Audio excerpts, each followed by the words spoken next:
kambing itu sendiri. Nah, kalau Bapak Ibu kira-kira di rumahnya itu ada yang punya peternakan?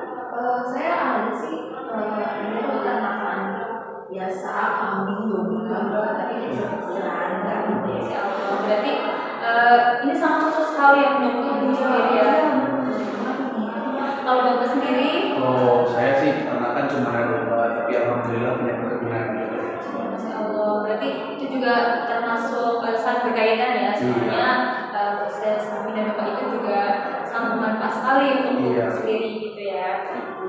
Nah, jadi materi yang akan kita belajar bersama ya Bu ya, soalnya pasti Bapak Ibu lebih banyak pengalamannya dari saya sendiri. Jadi saya mau koreksiannya jika memang banyak atau ada kesalahan dari apa yang saya sampaikan pada pagi hari ini. Nah, jadi kita akan belajar tentang pupuk dari proses kambing. Nah, sebelumnya saya sudah membagikan folder ini untuk Bapak dan Ibu.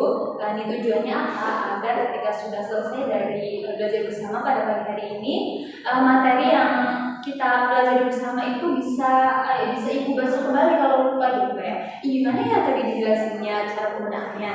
Itu Bapak bisa membuka kembali folder yang sudah saya berikan. Nah, baik, kita mulai saja ya Bapak Ibu. Nah, yang pertama itu pengertian dari pupuk dari feses kambing. Jadi pupuk dari feses kambing itu apa? Jadi itu adalah kompos yang dihasilkan dari proses penguraian bahan organik dalam kotoran kambing. Nah, jadi dalam kotoran kambing itu memiliki bahan organik yang mana bahan organik ini sangat bermanfaat, yaitu dengan cara bisa kita fermentasi untuk menghasilkan pupuk. Lalu dengan bantuan mikroorganisme untuk menghasilkan pupuk yang stabil dan bernutrisi. Jadi agar pupuk yang dihasilkan dari feses kambing itu bernutrisi untuk tanah maupun tanaman, kita bisa menggunakan bantuan dari mikroorganisme. Nah, jadi manfaatnya untuk apa sih? Kenapa sih kita harus bikin feses kambing untuk menjadi pupuk? Jadi yang pertama itu untuk menstabilkan nutrisi, yaitu untuk mengubah unsur organik menjadi bentuk hara yang mudah diserap oleh tanaman. Nah, yang kedua untuk meningkatkan kesehatan tanah.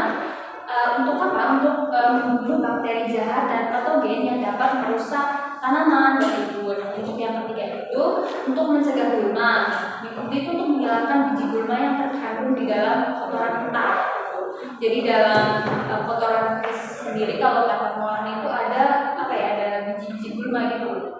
Nah, yang keempat itu untuk menambah kesuburan. Itu untuk memperkaya tanah dengan unsur hara yang makro dan mikro seperti nitrogen dan kalium yang penting untuk pertumbuhan dari tanaman. Jadi ada beberapa manfaat, ya, ada 4 manfaat.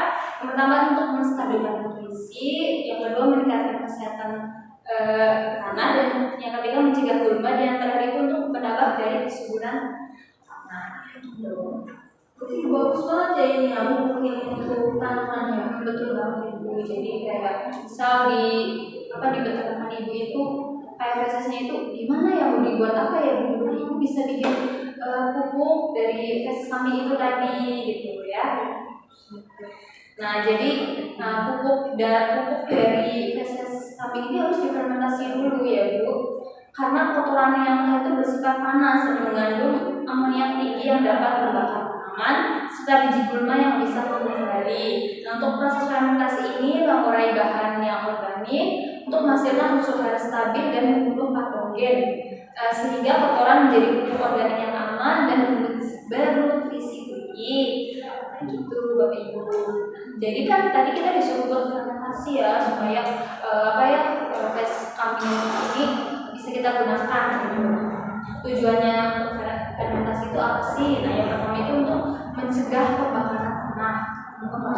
Jadi proses ini tuh menurunkan kadar amonia panas pada kotoran kambing yang mentah. Jadi awalnya kotoran yang mentah itu mengandung amonia yang tinggi, lalu kita fermentasi. Nah, setelah kita fermentasi, kotoran itu amoniaknya akan berkurang gitu, sehingga bisa kita gunakan gitu. Dan untuk yang tujuan yang kedua untuk mengurangi risiko hama dan penyakit, yaitu dengan membunuh mikroorganisme patogen yang dapat menyebabkan penyakit pada tanaman gitu ya Bu, Bapak. Dan yang ketiga untuk mengubah struktur materi, yaitu dengan cara menguraikan bahan organik yang menjadi struktur yang lebih mudah diserap oleh tanaman, untuk meningkatkan kualitas kompos gitu. Bapak. Jadi untuk tujuan fermentasi itu sangat penting sekali ya, agar kita bisa menggunakan feses dari kambing untuk digunakan sebagai pupuk.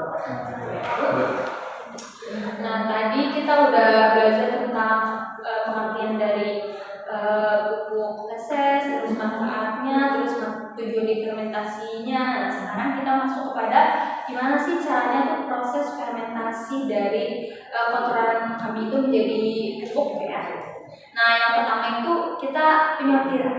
Penyortiran itu istilahnya kayak kita memisahkan kotoran dan benda asing seperti plastik, batu, dan kayu. Kan biasanya kalau kotoran misal kita model peternakannya itu model kayu, nanti kotoran kan jatuh ke tanah ya Bu ya, dia kan Bu gitu. Nah itu di tanah itu kan kita ambil nih buat dibikin bubuk. Nah di situ kita pasti nggak cuma pure kotoran doang, pasti ada tanah, ada kayu, ada plastik yang tersangkut di antara kotoran-kotoran tersebut. Makanya kita perlu melakukan penyortiran. Nah yang kedua itu ada penghamparan dan juga penyemprotan. Mungkin bisa dilihat juga ya itu di foldernya. Jadi kita tuh menghancurkan dan menghamparkan kotoran dalam lapisan tipis, lalu mencampurkan 5 liter dengan 2 tutup botol air 4 dan juga 100 gram gula merah atau gula yang lain juga bisa, gula pasir ya seadanya yang ada di dapur Bapak Ibu gitu ya. Itu untuk apa? Untuk sebagai sumber nutrisi dari bakteri ya. Setelah itu setelah cairan itu dikocok dan disemprotkan pada kotoran hingga lembab sekitar 30 sampai 40. Jadi setelah kotoran dihancurkan, diratakan, lalu kita bikin kayak cairan untuk nutrisi dari bakteri. Lalu setelah cairan itu jadi kita semprotkan ke kotoran sampai lembab kotorannya, gitu ya. Lalu yang ketiga itu kita mengaduk dan disimpan. Jadi balik kotoran untuk memastikan larut tercampur rata. Jadi setelah disemprotkan kita balik untuk memastikan larutan itu tercampur dengan kotoran feses tadi. Lalu setelah tercampur semuanya, masukkan ke dalam karung yang tidak terlalu penuh, jangan terlalu padat gitu Bu, Bapak. Lalu diikat dan disimpan di tempat teduh. Nah, terus yang keempat itu kita lakukan pemantauan. Nah, kita harus memantau setiap 2 minggu untuk disiram atau disemprot kembali dengan larutan yang 4 tadi, larutan yang untuk nutrisi bakteri tadi. Jika kotoran misal terlalu kering, nah karungnya dibalik untuk agar agar sirkulasi udara itu bisa masuk ya. Nah untuk yang proses kelima itu pupuk organik siap digunakan setelah 2 bulan proses fermentasi. Jadi setelah kita melakukan semua rangkaian cara fermentasi tadi, kita bisa menggunakannya setelah 2 bulan Bapak Ibu gitu. 2 bulan, kenapa sih harus 2 bulan itu agar bakteri itu bisa tumbuh ya di dalam fesesnya, dan agar feses yang dihasilkan itu bagus dan bagus untuk nutrisi tanaman dan juga nutrisi tanaman Bapak Ibu. Selanjutnya kita masuk pada keunggulan. Jadi kenapa? Jadi apa sih kita harus bikin pupuk dari feses kambing ini? Emang keunggulannya dari pupuk lain itu apa? Jadi keunggulan dari pupuk dari feses kambing ini karena apa? Karena kotoran kambing memiliki beberapa unggulan. Nah, jadi menurut ahli itu, kotoran kambing ini mengandung nitrogen dan kalium lebih tinggi dibandingkan kotoran sapi. Nah, biasanya kan Bapak Ibu ada yang pakai kotoran sapi buat pupuk gitu ya Bu. Karena menurut kayak kotoran sapi ini kayaknya bagus banget deh gitu ya. Nah, Ibu jangan salah dulu. Kita juga punya yang lebih baik lagi, yaitu dari kotoran kambing, feses kambing. Lalu dari ahli yang lain juga, kotoran kambing itu memiliki kadar kalium yang lebih tinggi daripada kandungan kalium pada kotoran sapi dan kerbau. Jadi sangat bagus sekali untuk dijadikan pupuk dibanding kotoran dari sapi maupun dari kerbau dan dari hewan yang lain gitu. Nah, lalu setelah itu kita akan masuk pada standar pupuk kotoran kambing yang baik. Jadi yang sudah kita pelajari itu kita memerlukan standar khusus agar kita bisa menggunakan Bapak Ibu. Jadi menurut Bapak sesuai SNP 197030 2004 dan permentan nomor 70 permentan SRI SR 140 garis miring 10 garis miring 2011 mensyaratkan bahwa rasio C banding N 15 sampai 25, C organik minimal 15%, serta kandungan unsur hara makro NPK sesuai standar yang telah ditetapkan. Nah, yang kedua itu untuk baunya, untuk bau pupuknya tadi itu tidak boleh berbau nyengat seperti amonyak, melainkan harusnya berbau seperti tanah. Lalu untuk yang ketiga itu berbentuk butiran seperti tanah, jadi jangan butirannya terlalu besar seperti feses kambing pada umumnya gitu ya. Terus yang keempat itu ada warnanya itu coklat kehitaman. Lalu untuk suhunya itu sama dengan suhu tanah, jadi nggak boleh terlalu tinggi suhu pupuknya. Kalau terlalu tinggi berarti kadar amoniaknya masih tinggi gitu. Jadi perlu mungkin perlu proses fermentasinya perlu diperhatikan lagi. Siapa tahu ada step yang kurang benar. Mungkin itu saja Bapak Ibu. Bapak Ibu, tadi kita sudah belajar bersama mulai dari pengertian dari pupuk dari jenis kambing, tujuan, manfaat, apa itu fermentasi dan juga proses fermentasi itu sendiri. Nah, dari materi yang sudah kita belajar pada pagi hari ini, apakah ada yang ingin dipertanyakan? Oke, saya bertanya terkait tadi dibilang bahwa pupuk itu harus dicampur dengan cairan yang namanya itu M4 ya. Nah, untuk M4 itu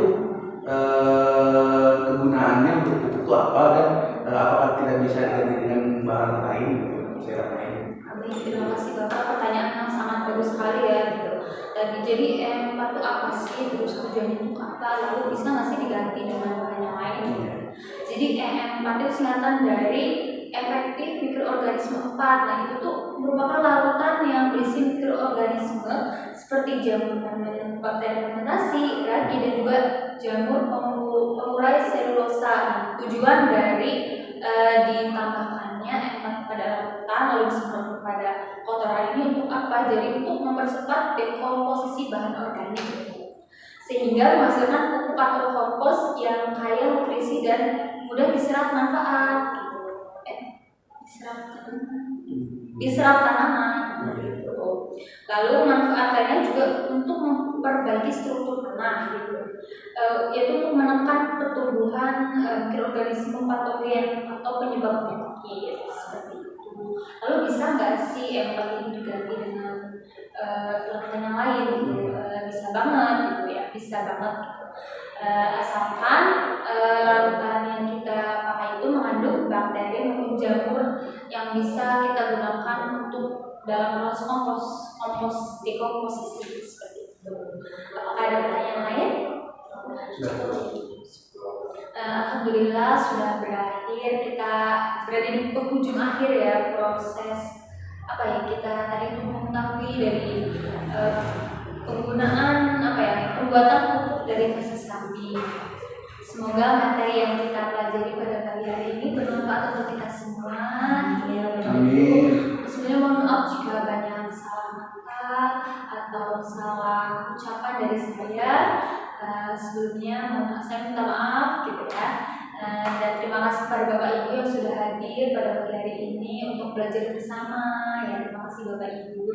Semoga kedepannya kita bisa saling bekerja sama ya untuk membuat inovasi-inovasi baru gitu, dan Bapak Ibu bisa menerapkan hal yang kita pelajari pada pagi hari ini seperti itu. Mungkin sekian dari saya. Terima kasih. Wassalamualaikum warahmatullahi wabarakatuh. Waalaikumsalam warahmatullahi wabarakatuh. Terima kasih.